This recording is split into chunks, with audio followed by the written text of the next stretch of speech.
This seminar will consider, firstly, the introduction of QOCS and where did it come from, the court rules relating to QOCS in both Scotland and England. It's useful to compare the two. Consideration of the approach in England and some lessons learned.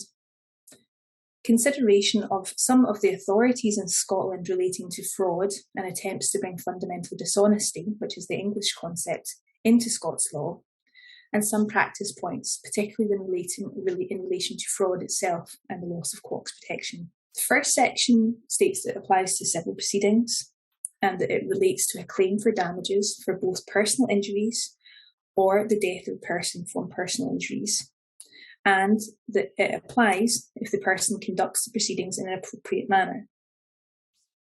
It goes on to say, subsection 2, the court must not make an award of expenses against the person in respect of any expenses which relate to the claim or an appeal in respect of the claim.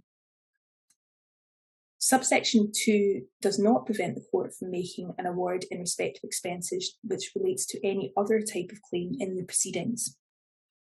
And just for the avoidance of doubt, personal injuries includes both disease and any impairment of a person's both physical and mental condition. It's subsection 4 that deals with QOCS. It reads, for the purposes of subsection 1b, a person conducts civil proceedings in an appropriate manner unless the person or the person's legal representative A. makes a fraudulent representation or otherwise acts fraudulently in connection with the claim or proceedings, B. behaves in a manner which is manifestly unreasonable in connection with the claim or proceedings, or C. otherwise conducts the proceedings in a manner that the court considers amounts to abuse of process. Subsection 5 goes on to state that the test is on balance of probabilities.